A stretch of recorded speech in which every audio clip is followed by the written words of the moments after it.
The thing with Maryam salamun alayha was even when she was young, her birth was strange. It was mentioned in the Quran. Not many people's birth is mentioned in the Quran. And she, the mother was expecting a son, but she had a daughter instead. And Allah says, "Laysa dhakaru kal untha," which has a multiple layers of meaning. But I'll just highlight one of them. This girl is like no other boy. This girl is special.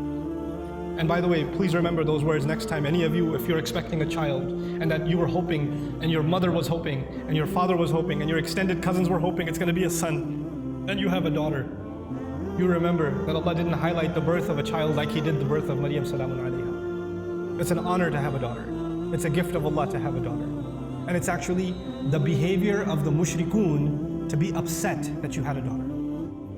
ظَلَّ وَجْهُهُ مُسْوَدًّا وَهُوَ كَظِيمٌ. His face turns dark and he's depressed. He's swallowing his upset attitude because he had a girl. Girls are a blessing from Allah Azza wa Jalla, an honor. And it's a disrespect not only of the gift of Allah, but of the ayat of the Quran when you're upset that you had a daughter. You should be mindful of that. But that's on a side note. This child is born. She's actually given a special place in what was then the central house of Allah. And Zakaria alayhi salam used to take care of her, and every time he used to come to visit her to make sure she's doing okay, because she was dedicated living in the house of Allah. كُلَّمَا دَخَلَ عَلَيْهَا زَكَرِيَّا الْمِحْرَابَ وَجَدَ عِنْدَهَا رِزْقًا. Every time he'd walk in, he'd see food in front of her, and he'd say, "Where did you get these fruits? These fruits don't even grow here. And these fruits aren't even from this season. These fruits grow in the winter, these fruits go in the summer. You have them in off-season. Where did you get them from?" She would respond, قَالَتْ هُوَ مِنْ عِنْدِ اللَّهِ. These come especially from Allah. These fruits come to me from Allah. Imagine somebody whose du'as are answered in a way that's special delivery from the sky of food for this woman. And so when this sister was telling me her du'as get answered in life, I remembered Maryam salamun alayha and how miraculously Allah would intervene and provide for her even matters like food. Things that we can get up and get ourselves. She didn't even have to get up for that. Very special child, very special woman. And so about this woman, what I wanted to share with you is later on in life what happens to her. When she's a young woman, angels visit her, tell her that she's going to have a child. The first thought in her mind, I'm not married. What do you mean I'm going to have a child? لَمْ يَمْسَسْنِي بَشَرٌ. No man has ever touched me. What in the world do you mean I'm going to have a child? كَذَلِكِ قَالَهُ وَرَبُّكِ. That is how your master declared it. I'm sorry, we're just here to deliver the news. We're not here to negotiate whether this is going to happen or not. That decision has been made. You're having a baby. Now she's in shock. What am I going to do? She's going to turn back to Allah and hope that this will not happen to her. But it's going to happen. And I'll fast forward a little bit for you, just so you appreciate what happened to this woman. After she had the baby,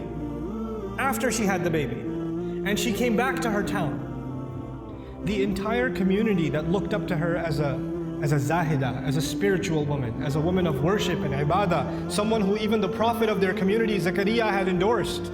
She grew up under the tutelage of Zakaria alayhi salam. All the masjid community is standing there. She's walking back with a baby, and they all start collectively, together, start humiliating her. How could you do this? What have you done? There are women in the Jumu'ah today.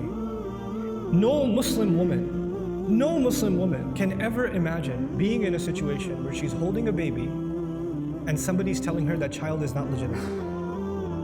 She cannot imagine that kind of humiliation.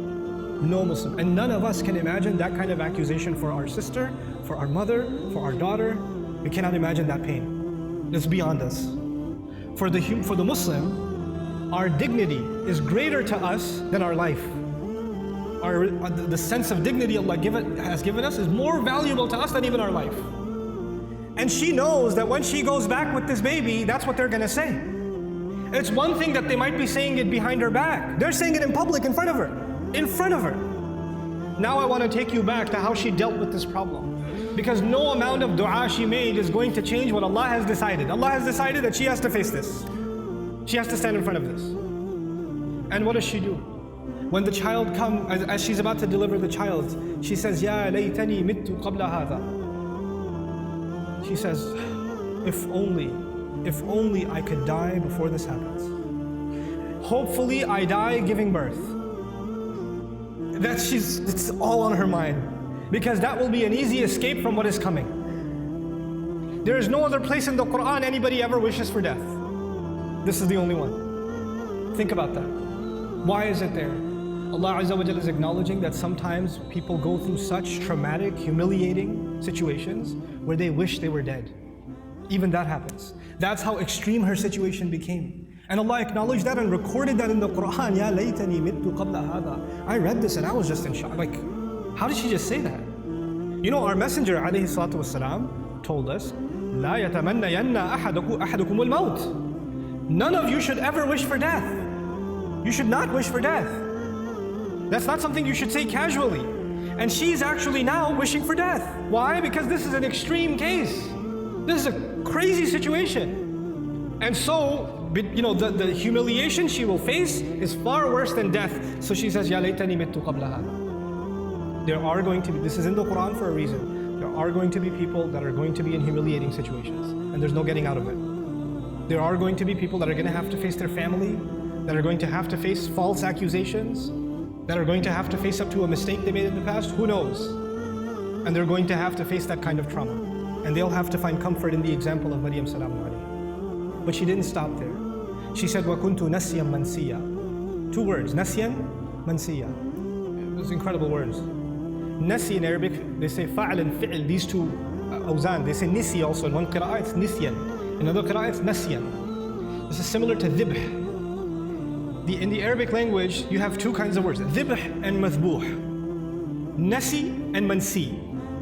The first of these words is actually used, I wrote this down for you, وَلَا يُقَالُ لِلْكَبْشِ ذِبْحْ إِلَّا إِذَا أُعِدَّ لِلذِّبْحِ. For an animal, for a goat or a ram, you don't call it dhibh until it's ready to be slaughtered. It hasn't been slaughtered yet.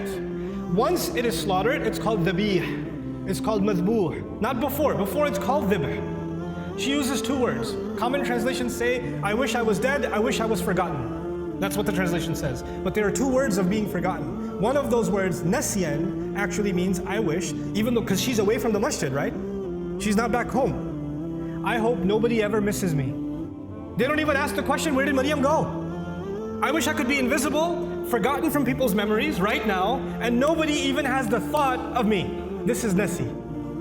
Nobody even thinks I existed. There are people that go through the kind of depression and anxiety where they don't come out of home. They don't leave home. They don't pick up phone calls. They don't answer text messages. They get anxious being around people. They're going through so much trauma that they wish they were forgotten. As a matter of fact, even if somebody knocks on the door, they say, I wish they didn't remember me. I wish I didn't have to face anybody. They want to just crawl away, but just be by themselves. This is nasyan. And she's hoping already that she dies. And nobody even comes looking. And then later on, even if years go by and nobody found out what happened to her, mansiyan. She's completely forgotten. There's no memory of her in the future either. I hope nobody thinks of me right now and I become invisible in the future also. I wanted to highlight this woman's trial because this is a woman of dua whose duas used to get answered immediately. She didn't even have to ask for food and it used to come. And this is the situation Allah put her in. This is the trial that Allah put her in. Think about that.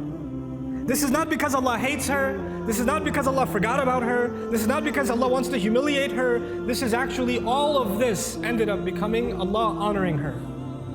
All of this became Allah honoring her. What was her humiliation? Her humiliation was, people are going to say, you had this child without being married. You had a haram child. That's what people are going to say. And what was the child's name? You know? His name was Isa.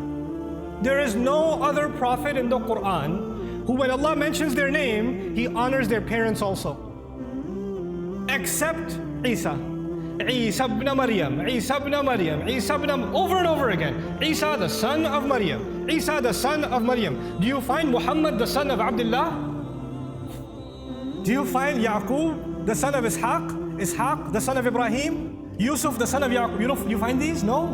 No. Every time Allah honors that messenger, alayhi salatu, or not every time, but multiple times, when Allah honors that messenger, He honors his mother. And by the way, this is important because for the Arabs, when you say Ibn, or for even the Semitic people, when you say Ibn, right after Ibn, you mention the father's name. You mention the father's name. Your last name comes from your father. Allah goes out of His way to remind people that no, He has no father, and we are going to go out of our way to honor that mother. Isa ibn Maryam, every time. Allah mentioned that humiliation for another reason, and I close with that. I told you last time, earlier on in this khutbah, sometimes your pain is going to be a relief for other people. You're going through difficulty because it's meant to serve a greater cause than yourself, and you will be the sadaqah jariyah for them. You'll be a way of goodness for them.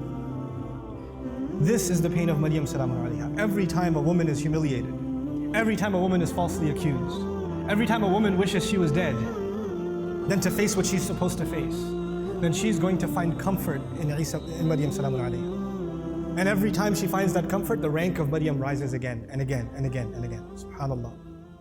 Our du'as are a means by which we connect to Allah. Our du'as are not a means by which this world becomes heaven. This world is going to be full of trials. People that were much better than we are had difficulty in life. That's okay. لَقَدْ خَلَقْنَا الْإِنسَانَ فِي كَبَدٍ. We created all human beings in toil and labor and struggle. Struggle is a part of life. The purpose of dua is to help you and me deal with those struggles and to never forget that Allah is with us, whether it's hard times or easy times.